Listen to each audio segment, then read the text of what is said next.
En el complejo y volátil entorno empresarial de Venezuela, el conflicto organizacional no es solo un desafío, sino una constante inherente a la gestión.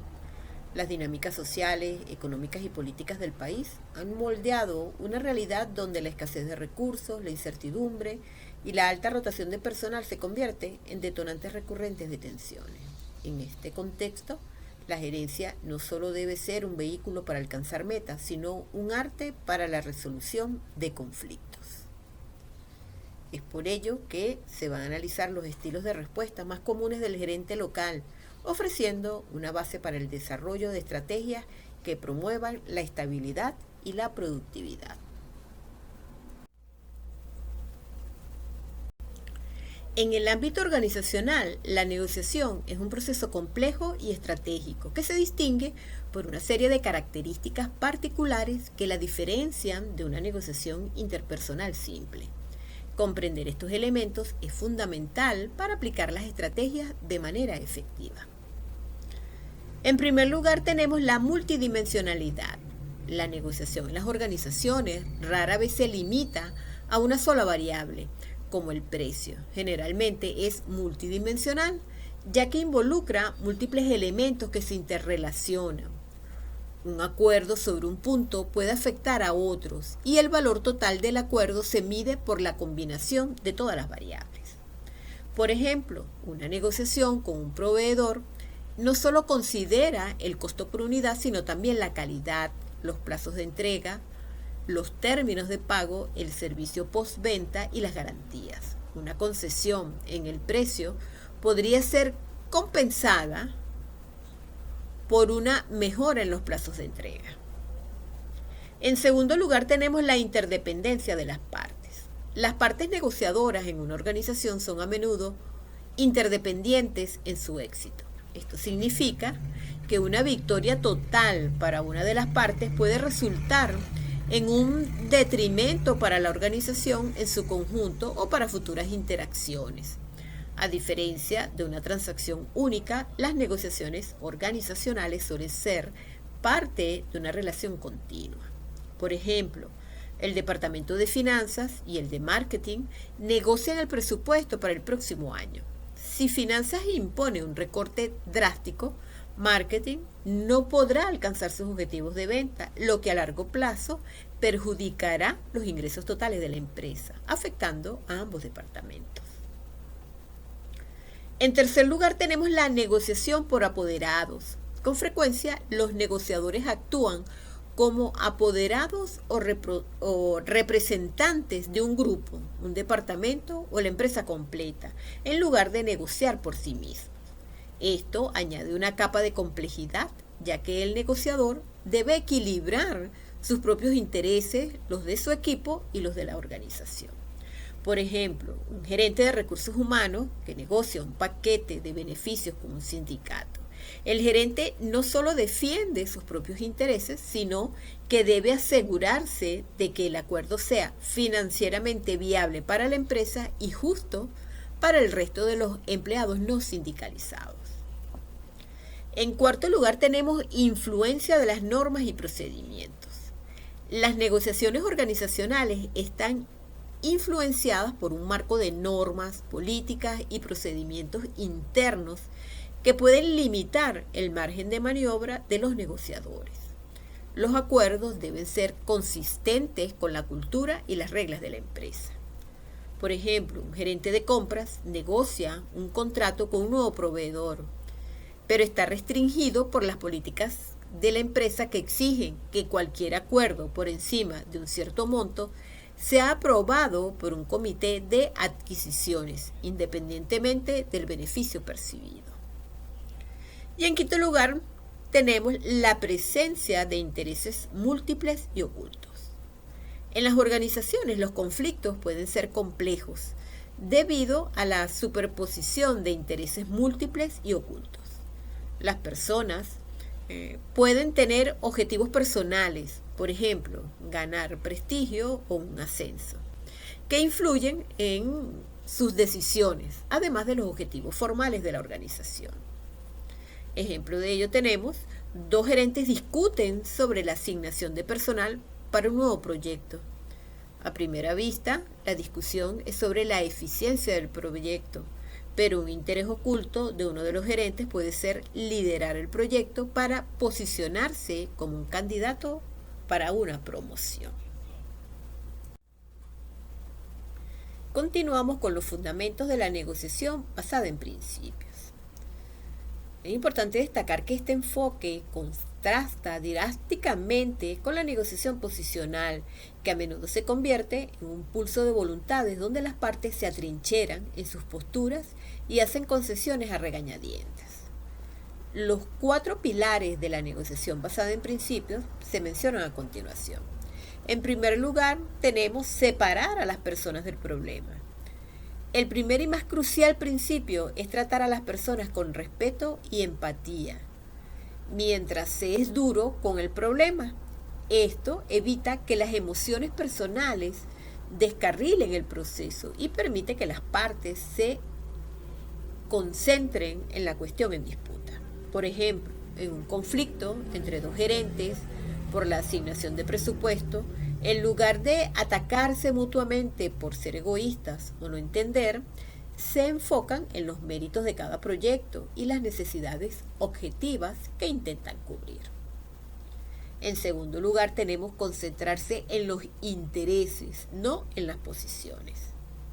Fíjense que las posiciones son lo que las partes dicen querer. Los intereses son las necesidades, deseos, preocupaciones y miedos subyacentes que motivan esas posiciones. Al entender los intereses de la otra parte, se abren caminos para soluciones creativas. Por ejemplo, 2 departamentos discuten sobre la necesidad de un nuevo software. La posición del departamento A es queremos el software X, mientras que la posición del departamento B es que el software X es demasiado caro. Sus intereses subyacentes podrían ser: el departamento A necesita automatizar tareas repetidas y el departamento B necesita mantener el control de los costos operativos.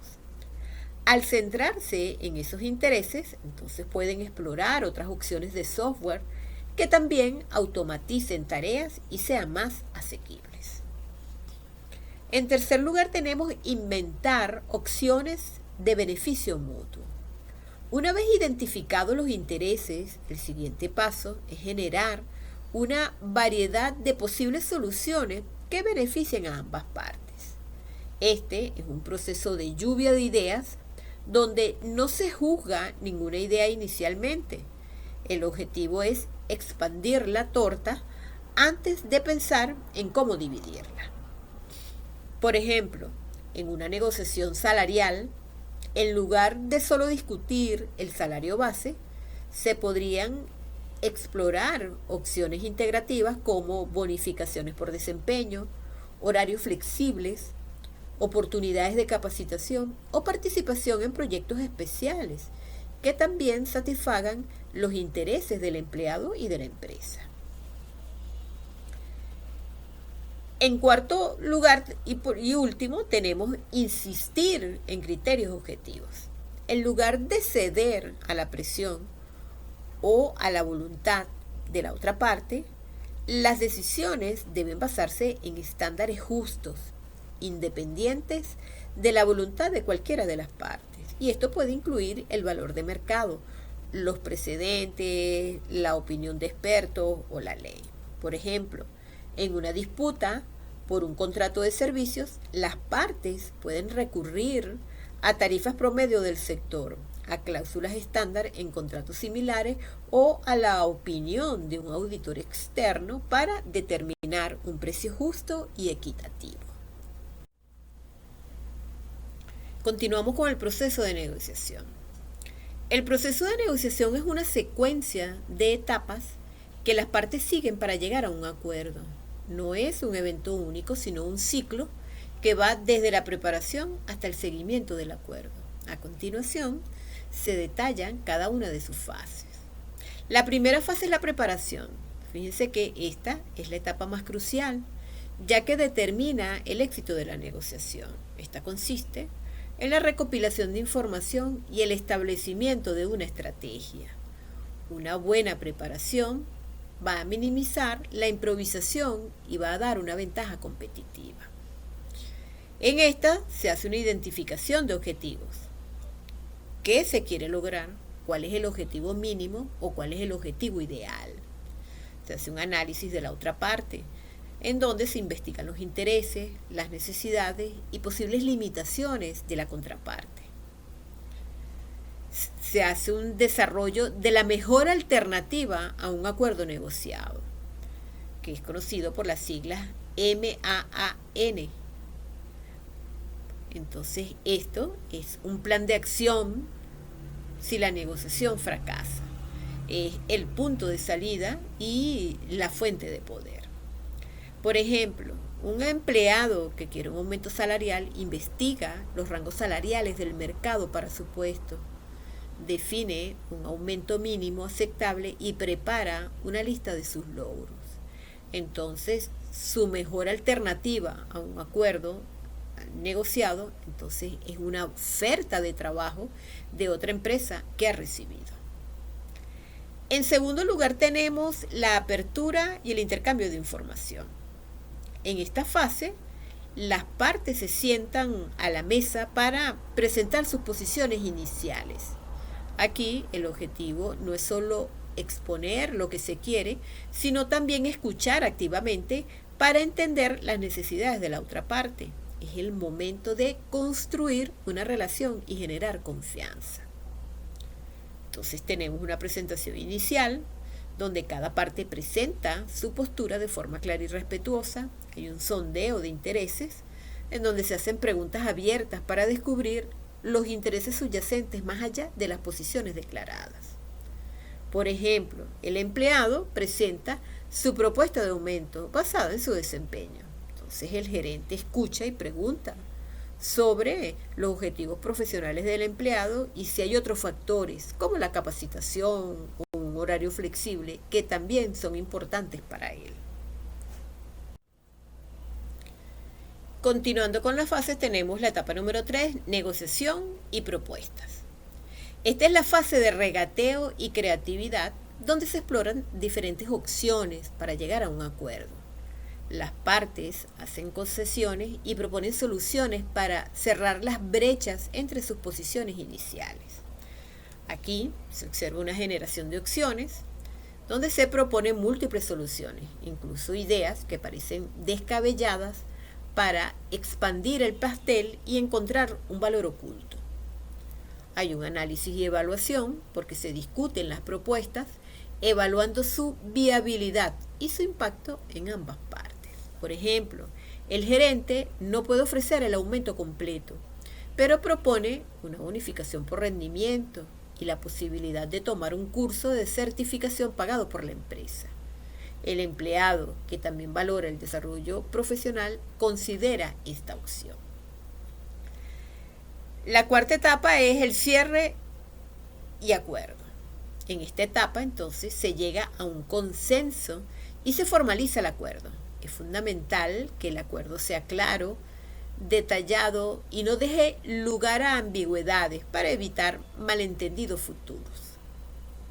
Se observa una formalización porque se redactan los términos del acuerdo, incluyendo responsabilidades, plazos y mecanismos de resolución de conflictos. Se observa también una validación porque ambas partes revisan y aprueban el acuerdo. Por ejemplo, el empleado y el gerente firman un memorándum que detalla el aumento salarial, el plan de bonificación y el cronograma para el curso de certificación. Y por último, tenemos la ejecución y seguimiento. Fíjense que el proceso de negociación no termina con la firma del acuerdo. La fase final es la implementación y el monitoreo para asegurar que las partes cumplen con lo pautado. Aquí se llevan a cabo las acciones acordadas y hay un seguimiento porque se revisa periódicamente el progreso para asegurar que el acuerdo se está cumpliendo y para hacer ajustes si es necesario. Por ejemplo, el empleado recibe la bonificación acordada y se inscribe en el curso. Meses después se reúnen para revisar el progreso y discutir el desempeño. Los conflictos organizacionales son mucho más que simples desacuerdos. Son una parte inevitable y en muchos casos productiva de la vida empresarial. Son situaciones en las que dos o más partes dentro de una organización, bien sea individuos, grupos o departamentos, tienen percepciones, metas o intereses que son incompatibles o que compiten entre sí. Su origen es multifactorial y su correcta gestión es un indicador de la salud de una organización. Ahora bien, ¿cuáles son las causas de los conflictos organizacionales? Son varios los factores que contribuyen a los conflictos dentro de las organizaciones, a menudo derivados de fallas en la comunicación, valores personales o competencia por recursos. Dentro de esos factores podemos mencionar los siguientes: responsabilidades poco claras. Cuando los roles no están claramente definidos, los miembros del equipo pueden superponerse en sus funciones, lo que genera frustración y falta de comunicación. Choques de personalidad. Las diferentes personalidades aportan puntos de vista diversos, lo cual, si bien es beneficioso, a veces puede generar conflicto. Y cuando los choques de personalidad se intensifican, entonces pueden obstaculizar la cohesión del equipo y generar resentimiento o malas interpretaciones. Otro de los factores es escasez de recursos. La escasez de presupuesto, equipo o espacio de trabajo suele crear un entorno competitivo donde los empleados deben competir por los recursos. Entonces, esta situación suele generar tensión y aumentar la probabilidad de conflictos laborales. También podemos mencionar los conflictos de intereses. Los conflictos suelen surgir cuando los objetivos personales eclipsan los objetivos organizacionales. Por ejemplo, un empleado puede priorizar sus logros o metas personales sobre los objetivos del equipo, lo que genera tensión con compañeros que ven las tareas desde una perspectiva más colaborativa. Otro de los factores es estilos de comunicación ineficaces. La falta de comunicación, ya sea debido al tono, la redacción o intenciones malinterpretadas, a menudo genera o amplifica conflictos organizacionales. Y por último podemos mencionar los desequilibrios de poder. Los empleados con autoridad para tomar decisiones podrían involuntariamente fomentar el resentimiento si otros se sienten excluidos de conversaciones esenciales o infravalorados. Este desequilibrio puede generar insatisfacción y una disminución del compromiso con la organización. Ahora bien, en cuanto a las características principales de los conflictos, podemos mencionar los siguientes.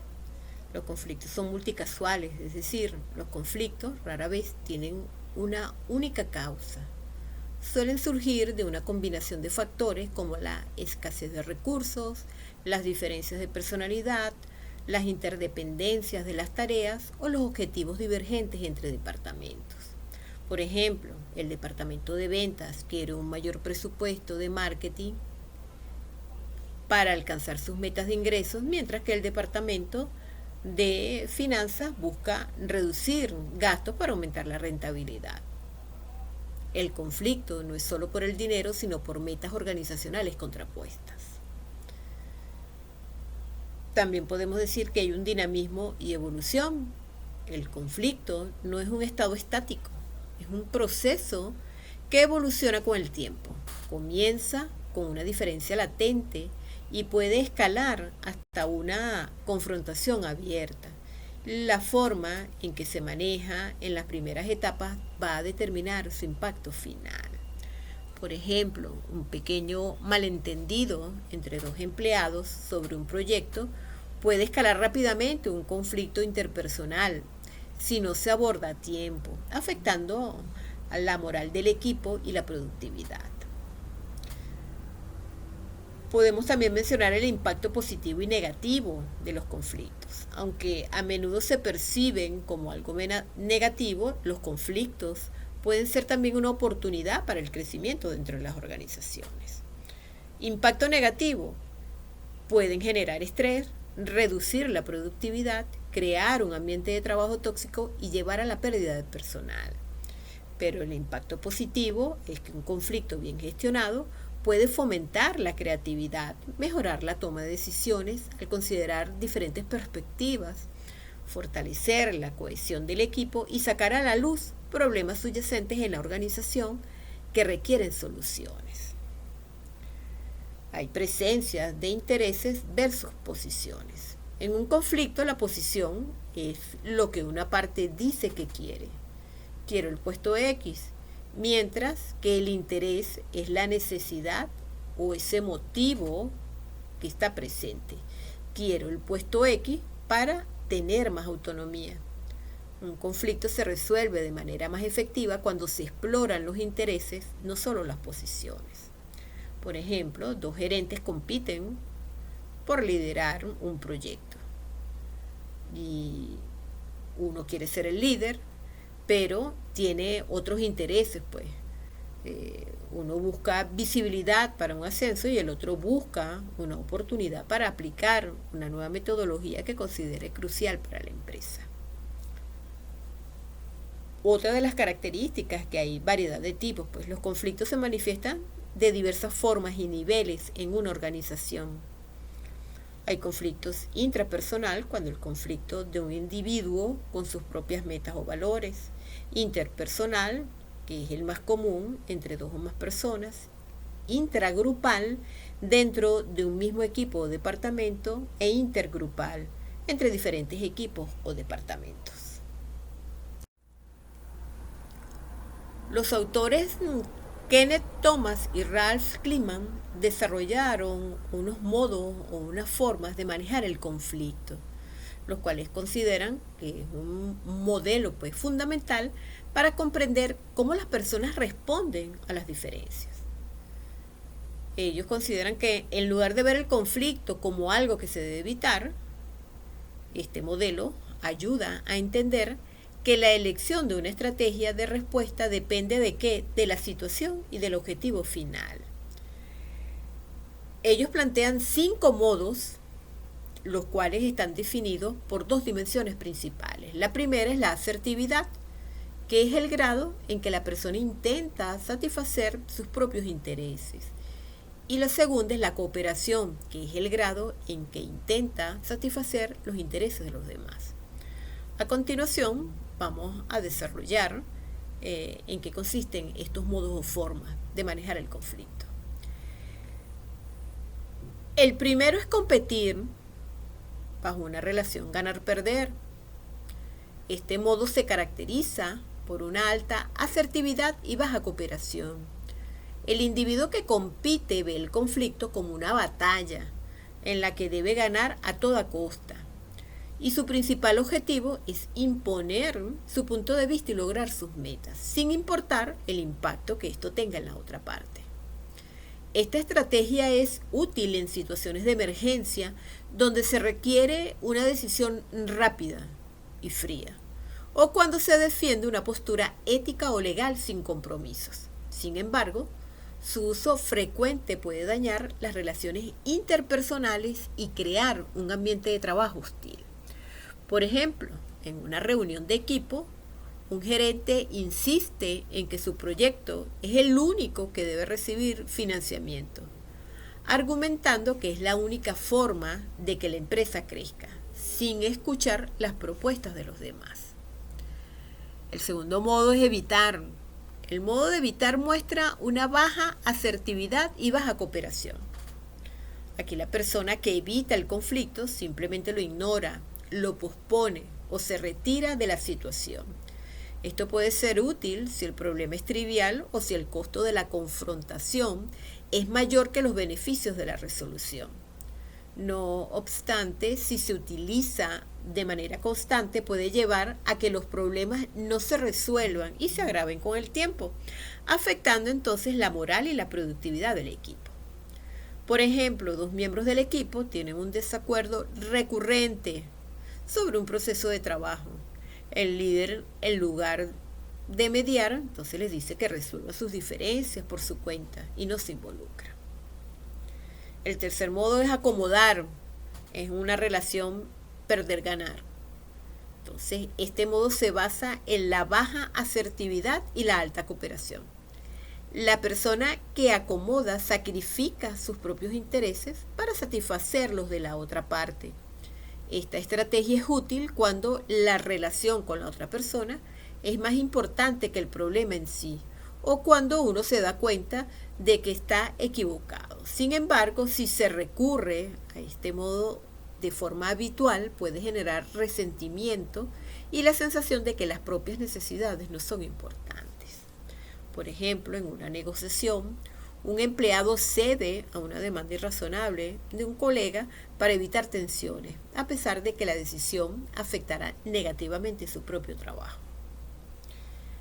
Cuarto modo, tenemos colaborar, que es una relación ganar-ganar. El modo de colaborar es la alta asertividad y alta cooperación. Aquí donde la estrategia ideal para la resolución de conflictos, ya que busca una solución creativa que satisfaga plenamente los intereses de ambas partes. Fíjense que este enfoque requiere tiempo, confianza y un compromiso genuino para resolver el problema de raíz.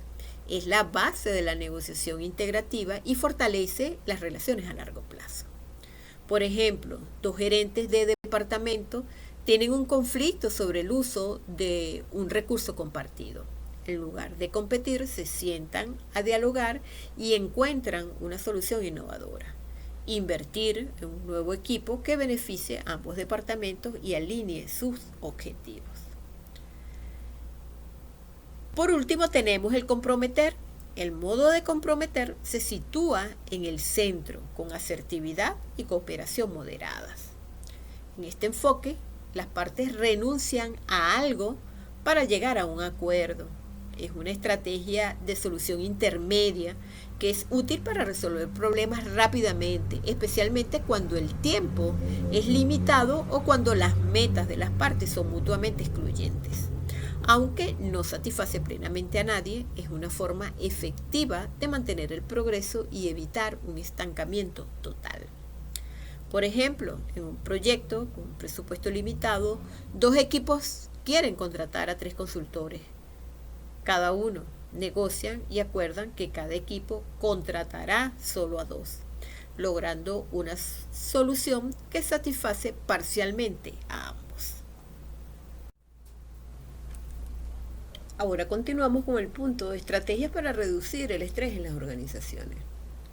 Es importante recordar que el estrés laboral se define como la respuesta física y emocional nociva que surge cuando las demandas laborales no se ajustan a las capacidades, los recursos o las necesidades del trabajador. Este fenómeno no es meramente individual, es una cuestión sistemática y un riesgo psicosocial que según la Organización Mundial de la Salud contribuye al ausentismo, la rotación de personal y la disminución de la calidad del trabajo.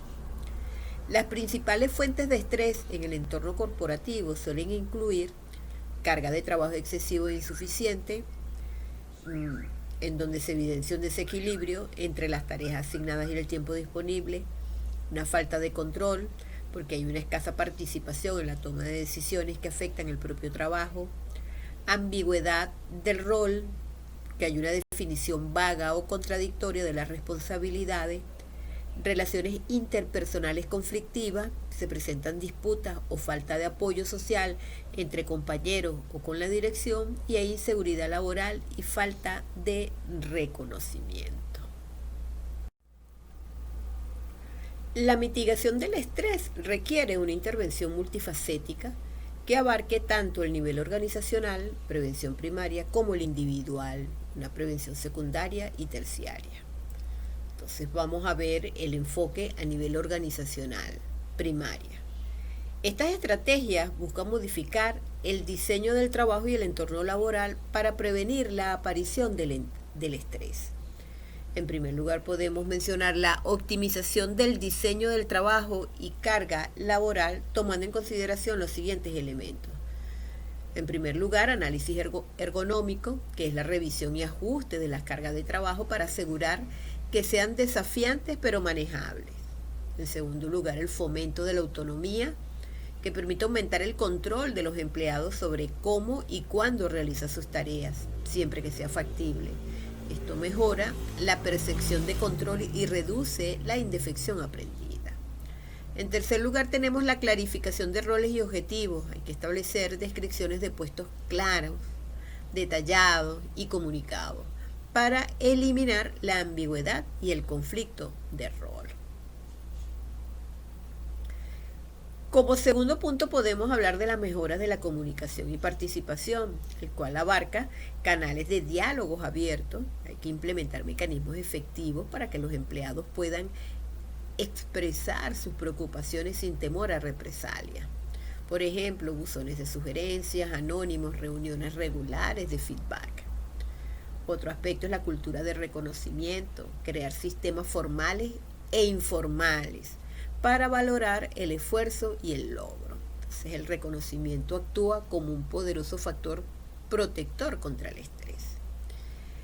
El tercer aspecto, el liderazgo consciente y empático. Y aquí podemos hablar de una capacitación directiva. Hay que formar a los líderes en habilidades de liderazgo transformacional y gestión emocional. Un líder que sabe manejar sus propias emociones y las de su equipo genera un ambiente de seguridad psicológica. Y otro aspecto es el modelado de comportamiento. Los líderes deben modelar hábitos saludables, como desconectarse fuera del horario laboral, para legitimar esta práctica en la cultura de la empresa. El segundo enfoque es a nivel individual y grupal, secundaria y terciaria, que hay que buscar fortalecer y tratar. Fíjense que estas estrategias buscan desarrollar la capacidad de afrontamiento del individuo y ofrecer soporte para quienes ya están afectados. En primer lugar, tenemos programas de bienestar integral, en donde podemos mencionar la promoción de la salud física. Hay que facilitar acceso a actividades físicas, pausas activas y educación nutricional. Otro aspecto es el apoyo a la salud mental, ofrecer servicios de asesoramiento psicológico confidencial y gratuito para la gestión del estrés, la ansiedad y otros desafíos personales laborales. El segundo aspecto se refiere al desarrollo de habilidades de afrontamiento, donde podemos mencionar talleres de gestión del tiempo y priorización, en donde se busca entrenar a los empleados en técnicas que le permitan organizar mejor su trabajo y evitar la sobrecarga percibida. Y otro aspecto son las técnicas de mindfulness y relajación. Hay que impartir sesiones para desarrollar la atención plena como herramienta para regular la respuesta al estrés. El tercer aspecto, tenemos el fomento del equilibrio trabajo-vida personal, en donde se destacan los elementos de flexibilidad laboral. Hay que implementar horarios flexibles, trabajo híbrido o teletrabajo, siempre que las funciones lo permitan, para permitir a los empleados gestionar mejor sus compromisos personales. Y otro aspecto es la política de desconexión digital, que hay que establecer límites claros respecto a la comunicación fuera del horario laboral, respetando así el tiempo de descanso como un derecho fundamental del trabajador. Contexto de la gerencia venezolana. La gerencia de las empresas, en su concepción científica, inspiradas en los pensamientos de Taylor, se fundamenta en el precepto de asegurar la máxima prosperidad al empleador, conjuntamente con la máxima prosperidad para el empleado a través de rendimientos máximos, costos de producción reducidos y pagos de altos salarios. Partiendo de esta concepción, en la actualidad de la gerencia venezolana, el compromiso de los gerentes en la administración estatal o privada le urge reestructurar las formas de aplicar enfoques y teorías gerenciales para favorecer cambios palpables que obtengan resultados sociales, económicos y políticos que vislumbren un horizonte de progreso, apalancado por los recursos naturales con los que se cuenta, cuyos principales impulsores potenciales son el petróleo, el gas, la minería, la agricultura y el turismo, orientados a la satisfacción real de las demandas de la sociedad. Estos cambios organizacionales y gerenciales son necesarios para adherirse a los nuevos esquemas de integración que ofrece la globalización como proceso, aún más con el advenimiento en la tercera década del milenio de la versión emergente de la globalización 4.0, definida por Klaus Schwab, citado por Lacoste en el 2019, como la integración de las diferentes sociedades del mundo en un único mercado. Hoy todos compramos y vendemos de forma global. Los clientes, los proveedores están en cualquier parte del mundo. La materia prima y los consumidores no tienen fronteras. En tal sentido, esto demanda de una gestión coordinada entre el sector público, privado, mixto y como parte de ellos el capital intelectual, enfocado hacia competencias y habilidades. Esto de acuerdo a los resultados del estudio Delphi de Recursos Humanos Horizonte 2020, focalizado en revolución digital del talento conectado, que muestra las competencias para los directivos como tendencias globales, desarrollado por Humanova 2019, son la gestión de cambio, manejo de competencias digitales, creatividad, formación, especialización, liderazgo, empatía, inteligencia emocional y competitividad para la fuerza de trabajo, que conducirán en las próximas décadas del siglo XXI las riendas de las instituciones y empresas. Caracterización del gerente de hoy. En una investigación realizada por San Pedro y Arana, mencionan que bajo un estudio hecho por Granel, desde la perspectiva de los trabajadores encuestados, el estilo gerencial del venezolano en un continuum de rasgos entre autoritario y participativo. Interesantemente consiguió que en las relaciones reales de trabajo el estilo gerencial del jefe suele ser en un 55% de los casos autoritarios. Según su estudio, una gran mayoría, 75%, preferiría trabajar bajo un estilo más participativo. Los venezolanos tienden a mostrar un estilo de liderazgo que procura cierto protagonismo. Según Cisneros, Venezuela es un país con alta conciencia de estatus y clases sociales con estilos autoritarios de liderazgo. La diferenciación socioeconómica prevalece, aunque la discriminación por raza es casi inexistente, gracias a la riqueza multiétnica presente.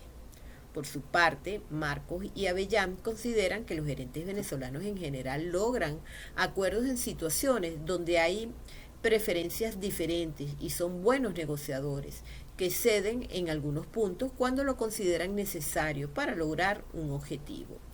Para Ogliastri, en su estudio para el IESA, considera que los venezolanos al negociar prefieren hacerlo de una manera amistosa e informal. Utilizan el regateo, son brillantes improvisadores, son flexibles en el manejo del tiempo, son emocionales y usan tácticas de poder, son arriesgados y confían en la contraparte, si sienten afinidad y se desarrolla la amistad. Son más abiertos, espontáneos e informales que la mayoría de los latinoamericanos. En un estudio realizado también por Márquez y Avellán de Liesa, con un grupo de gerentes venezolanos, se encontró que estas son personas que utilizan el análisis y la lógica como forma dominante de enfrentar situaciones. Estos prefieren estructuras donde cada quien sepa muy bien lo que se debe hacer y además donde las cadenas de mando estén bien definidas. Por otra parte, los resultados de ese mismo estudio indican que los gerentes abren espacio para la participación y reconocen trabajos bien realizados, lo cual es un factor importante para generar motivación y compromiso en la gente. Sin embargo, son percibidos como poco sensibles a las necesidades de los otros. Desde la perspectiva de Gustavo Rosen, expresidente de CanTV, considera el venezolano como arriesgado y capaz de ingeniarse en soluciones que son productivas. Según Michael Penfold, Venezuela es el país de América Latina donde anualmente se generan más iniciativas, más emprendimientos privados, pero también tiene el mayor índice de fracaso. Sin embargo, lo importante es que los emprendedores no se conforman con haber fallado una vez. Se levantan y lo vuelven a intentar con nuevas herramientas. Esto habla mucho del optimismo del venezolano. El gerente venezolano ha engendrado capacidades para encontrar estabilidad en medio de la complejidad a través de una mentalidad emprendedora, orientada al corto plazo, enfoque en el día a día y con sentido del humor. Desde una perspectiva de liderazgo, esta realidad única ha moldeado a los líderes venezolanos hasta convertirlos en expertos del cambio y de la gestión en medio de incertidumbre, debido a la complejidad organizacional y ambiental que enfrentan constantemente. Igualmente, la naturaleza intrínsecamente colectiva y de orientación familiar ha tenido un enfoque en las cualidades relacionales del venezolano, que le permiten apoyarse en otros para sacar adelante cualquier iniciativa. De acuerdo con Rosen y otros, el secreto ha estado en la natural habilidad de armar redes relacionales o en la búsqueda del poder de las alianzas. El perfil del gerente venezolano condensado presenta tendencia autoritaria, brillante capacidad para negociar, basada en improvisación, informabilidad y capacidad relacional, orientación emprendedora, cortoplacista y con sentido del humor, capacidad para tolerar el riesgo y manejar cambios constantes y habilidad para armar redes relacionales más allá de las barreras raciales. Continuamos con el punto del perfil del gerente venezolano. Pero aquí vamos a hacer mención y vamos a puntualizar ciertas características. El perfil del gerente venezolano ha sido moldeado en un entorno de alta volatilidad y complejidad, lo que lo diferencia de sus pares en economías más estables. No es un gerente que se ciñe estrictamente a los manuales, sino que ha desarrollado una serie de características distintivas que le permiten navegar y en muchos casos prosperar en la incertidumbre. Estas características forjadas por la experiencia definen su estilo de liderazgo y su enfoque en la toma de decisiones y la gestión de conflictos. En primer lugar tenemos la adaptabilidad y la resiliencia. El gerente venezolano opera en un ecosistema de cambio constante y a menudo impredecible. Esto lo obliga a ser altamente adaptable y resiliente. Su habilidad para pivotar rápidamente entre estrategias, reconfigurar equipos y ajustar planes ante la escasez de insumos o los cambios en el mercado es una de las mayores fortalezas. La resiliencia no se limita a superar una crisis, sino a mantener la moral del equipo y la continuidad del negocio a pesar de que la adversidad continúa. Un ejemplo de esto podemos mencionar con un gerente de producción que ante la falta de un insumo clave debe buscar proveedores alternativos en el exterior, negociar plazos de entrega poco convencionales y al mismo tiempo mantener a su equipo motivado para seguir operando con recursos limitados. En segundo lugar podemos mencionar el pragmatismo y enfoque en el corto plazo. La falta de visibilidad a largo plazo, producto de la hiperinflación y la inestabilidad económica, ha condicionado al gerente ser inherentemente pragmático. La planificación a futuro se vuelve una tarea de alto riesgo, por lo que el enfoque se centra en la resolución de problemas inmediatos que garanticen la operatividad del día a día. Las decisiones se basan en la urgencia y en los resultados tangibles a corto plazo, más que una visión estratégica a largo plazo.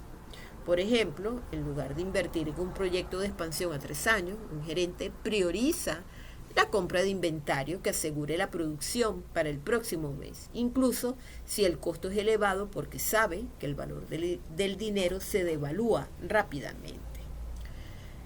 Como tercera característica tenemos el liderazgo cercano y paternalista. En un entorno de alta presión social y económica, el liderazgo a menudo se vuelve más humano y cercano. El gerente venezolano, consciente de las dificultades que enfrenta a sus empleados, tiende a asumir un rol paternalista. Se preocupa por el bienestar de su equipo, lo que puede incluir ayudar en asuntos personales como conseguir medicinas o alimentos. Esta cercanía, aunque valiosa, a veces puede difuminar las líneas entre lo personal y lo profesional. Por ejemplo, un gerente que negocia directamente con un proveedor de alimentos para obtener beneficios para su personal, o que dedica tiempo a escuchar y aconsejar a sus empleados sobre cómo manejar las tensiones de su vida diaria, convirtiéndose en una figura de apoyo más allá del trabajo. Como cuarta característica podemos mencionar la capacidad de improvisación y creatividad. La escasez de recursos y la burocracia han convertido al gerente en un maestro de la improvisación. Su capacidad para encontrar soluciones creativas y no convencionales a los problemas cotidianos es notable, y esto requiere un pensamiento fuera de la caja y una gran dosis de inventiva para mantener los procesos funcionando cuando las soluciones tradicionales no están disponibles. Como ejemplo de esto podemos mencionar que un gerente de mantenimiento que ante la imposibilidad de comprar una pieza de repuesto original lidera a su equipo para fabricar una pieza artesanal o adaptar otra de un equipo diferente, demostrando ingenio y creatividad. En quinto lugar tenemos la habilidad para la negociación informal y redes de contacto. En un contexto donde los canales formales pueden ser lentos o ineficaces, el gerente venezolano se apoya en su red de contactos y en sus habilidades de negociación informal. Las relaciones personales y la confianza se convierten en activos invaluables para obtener información, asegurar recursos o agilizar trámites. La capacidad de construir y mantener estas redes es crucial para el éxito.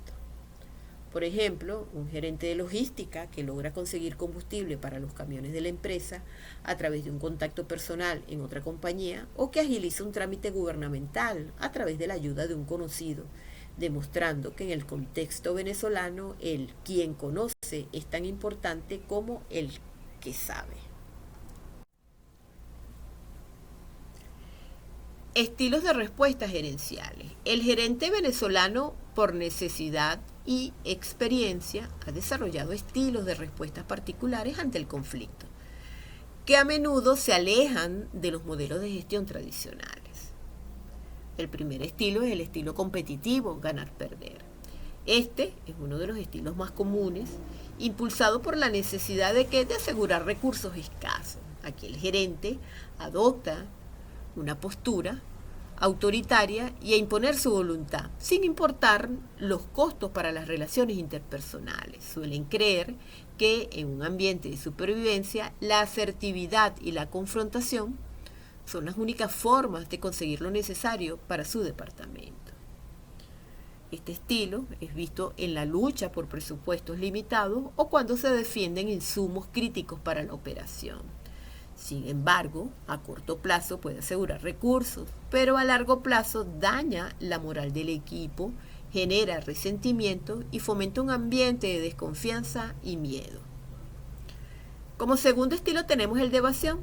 Ante la complejidad de los conflictos, muchos gerentes optan por la evasión. Prefieren ignorar los problemas, posponer las discusiones o delegar la responsabilidad a otros. Este estilo se fundamenta en la creencia de que enfrentar un conflicto podría empeorar la situación o que los problemas se resolverán por sí solos con el tiempo. Es común en conflictos interpersonales entre subordinados o cuando el problema es demasiado sensible, como las disputas salariales. Estos problemas no se resuelven, sino que se acumulan y se agravan. La evasión genera frustración en los empleados y erosiona la confianza en el liderazgo. Como tercer estilo tenemos el estilo de acomodación, el perder-ganar. Este estilo se observa en gerentes que priorizan la armonía a corto plazo por encima de la resolución del conflicto.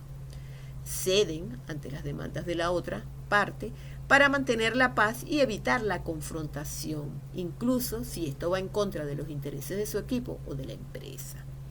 Este es usado para apaciguar a empleados conflictivos o cuando se necesita la colaboración de un departamento poderoso. Sin embargo, crea una dinámica de dependencia y puede ser explotado por otros. El gerente acomodador termina tomando decisiones subóptimas y a largo plazo sus propios intereses y los de su equipo se ven perjudicados.